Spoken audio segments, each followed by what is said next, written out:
Olá, eu sou o Leandro, eu sou professor de Ciências da Secretaria Municipal de Educação de Barretos. Nessa aula eu falarei sobre Sol e sombras, sombras formadas a partir do Sol. Falarei sobre o gnomon, movimentos reais e movimentos aparentes. Bom, iniciando essa discussão sobre as sombras, vamos começar por esse objeto, o gnomon ou gnomon. Considerando que tem um acento circunflexo, é gnomon, mas muitos pronunciam simplesmente como gnomon. Bom, o gnomon ele é um objeto que é colocado fincado no solo, que pode ser um objeto de metal, uma vara de madeira ou qualquer outro tipo de plástico pode ser também. E de um lado está o Sol, a sombra é projetada do outro lado. A partir dessa estrutura tão simples, muitas informações importantes podem ser obtidas e já foram obtidas ao longo da história sobre a posição geográfica que nós nos encontramos, sobre a direção do Sol, sobre a possibilidade de marcação de horas. Bom, ao observar a sombra projetada pelos objetos iluminados pelo Sol, os nossos antepassados eles foram percebendo que ao longo do dia os tamanhos dessas sombras variavam. Usou a sua própria sombra para poder estimar as horas, ou seja, as sombras moventes. Ao longo do dia, viu que era possível, através de uma vareta fincada no solo, conforme nessa figura, estando na posição vertical, fazer algumas estimativas e criar um tipo de relógio, chamado de relógio de sol, a partir dessa estrutura fincada que é o gnomon. Observando a sombra projetada pelo gnomon, pode-se verificar o seu movimento durante o dia. Ao amanhecer, essa sombra estará bem longa.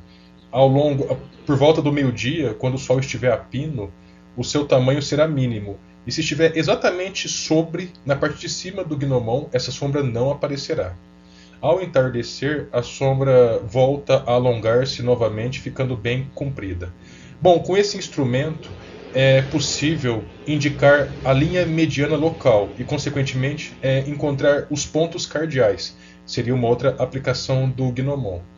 Bom, associando o movimento da sombra provocada pela haste com o passar do tempo, do dia, os nossos antepassados podiam saber quanto tempo de luz ainda restava antes de chegar o anoitecer. E isso poderia favorecer vários comportamentos, como por exemplo de caça, para buscar água em algum rio, por exemplo. Essas observações deram origem à contagem do tempo. Então, possivelmente, o primeiro relógio foi construído a partir de um gnomon, há algumas centenas de milhares de anos. Um simples gnomon também foi utilizado por um dos mais famosos nomes da astronomia grega, Eratóstenes, que viveu em Alexandria. Ele conseguiu medir o raio da Terra. Nessa figura que nós temos na direita, no canto superior direito, a letra R, e esse comprimento do ponto central à extremidade da Terra seria o raio da Terra. E ele conseguiu medir numa precisão muito grande, simplesmente observando a sombra de uma vara vertical. Para isso, foram observadas as sombras projetadas no mesmo dia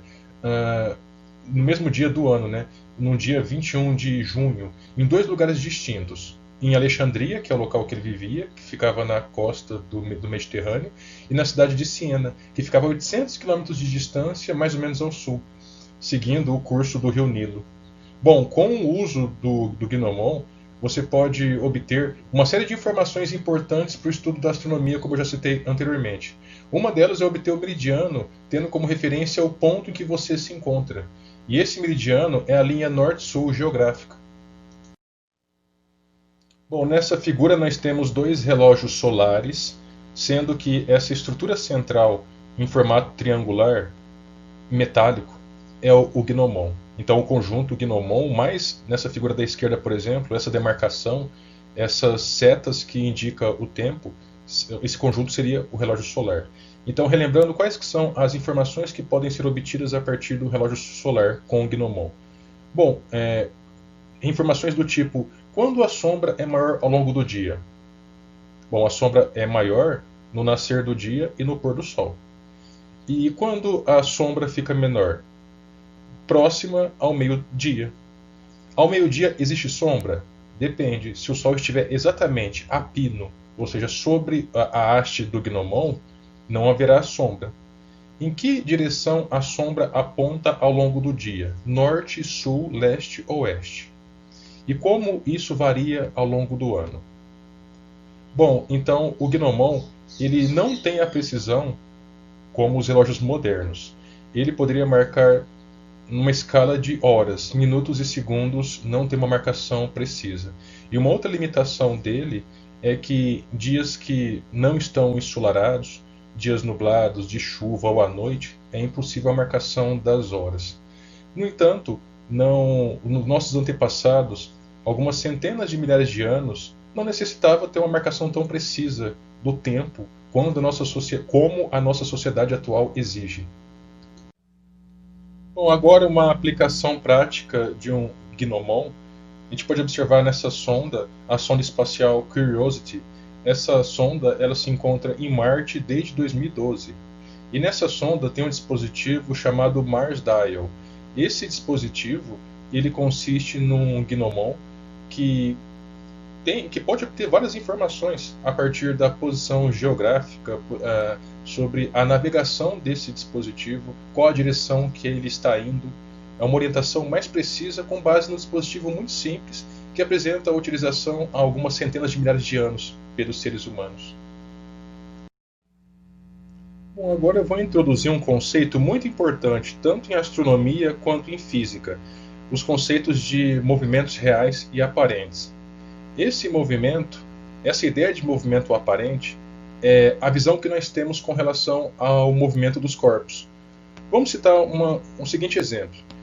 Imagine a situação prática, que de fato acontece. Nós estamos sobre a superfície da Terra. Olhamos para a Lua ou para o Sol. Aparentemente, a Lua e o Sol se movimentam com relação à Terra, porque durante o dia o Sol nasce num lugar e se põe em outro. Então, o que leva a concluir que o Sol está em movimento? A Lua, a mesma coisa. À noite, no começo da noite, ela está numa posição, no final está outra, e muitas vezes, durante o dia, nós conseguimos enxergar a Lua em outra posição. Então, o que parece para a gente, o que aparentemente parece para a gente, é que nós estamos fixos, a Terra está parada e a Lua e o Sol estão em movimento. Agora, se nós estivéssemos, por exemplo, sobre a superfície da Lua, seria o contrário. O que pareceria é que a Lua está parada e o Sol e a Terra se encontrariam em movimento. Então a ideia de movimento e repouso depende do referencial adotado. Se o referencial está na Terra, a Lua e o Sol estão aparentemente se movimentando.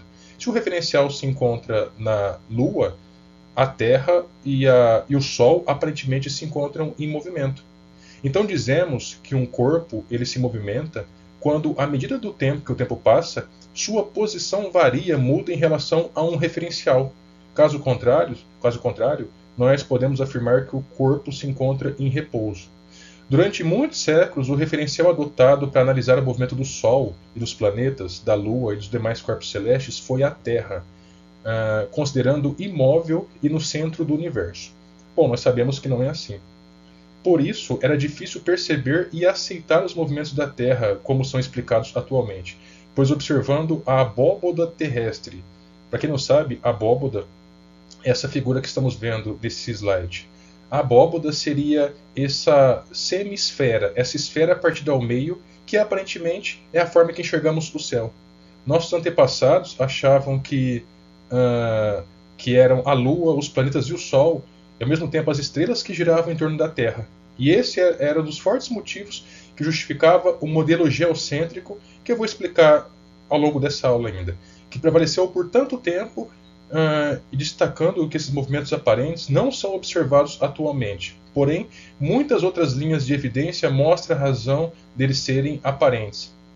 Bom, essa expressão de abóboda celeste utilizada em astronomia, conforme observamos nessa figura, corresponde ao espaço do céu que enxergamos estando na Terra, a partir do referencial de uma pessoa que está na Terra, também chamado de firmamento. Bom, agora vamos entender mais sobre esse modelo geocêntrico que eu comecei a discussão no slide anterior. Nessa figura é uma obra pintada por Andreas Cellarius, que viveu na Holanda, em Amsterdã, e foi produzida essa obra em 1708. Essa obra é chamada de harmônica macroscomicabe, e essa figura representa o nosso sistema solar, bem como as estrelas que se encontram fora do sistema solar. Segundo essa figura, a ordem seria a Terra no centro, depois a Lua, Mercúrio, Vênus, Sol, Marte, Júpiter, Saturno e as demais estrelas presentes fora do sistema solar. Bom, sabemos que não é assim. Sabemos que a Terra não se encontra no centro, segundo o modelo heliocêntrico que nós temos atualmente. Esse modelo geocêntrico ele se baseia na hipótese de que a Terra é o centro do universo, hipótese errada, e os corpos celestes giram ao seu redor. Na antiguidade, esse modelo ele era bem aceito, graças à ideia de movimento aparente. E essa ideia de geocentrismo ela foi formalizada, ela foi validada pelo filósofo grego Ptolomeu, que viveu entre 90 e 168 d.C., no século II.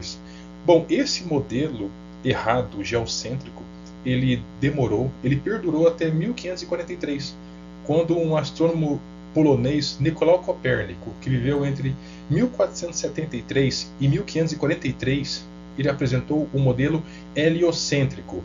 Esse modelo ele propunha que o Sol se encontrava no centro do sistema solar e ao redor dele girava, circulava em movimentos circulares perfeitos, que não é bem assim. Nesse ponto está errado, não é circular perfeito o movimento dos planetas. E ele propunha que 6 planetas giravam nesse movimento circular perfeito. Sabemos que hoje, ao redor do Sol, são mais do que 6 planetas que executam esse movimento, mas na época eram as informações que eles tinham. Uma figura de uma... No canto esquerdo, no canto inferior esquerdo, nós temos uma situação onde o observador se encontra fora do carrossel, olhando a movimentação dele do lado de fora. Então, essa figura do canto inferior esquerdo seria a cena que nós enxergamos vendo o movimento fora do carrossel. Nessa figura da direita, seria dentro do carrossel, observando a movimentação dos cavalos e dos outros objetos que se encontram em movimentação junto com o carrossel. Percebam a diferença nítida no que se refere à posição do observador.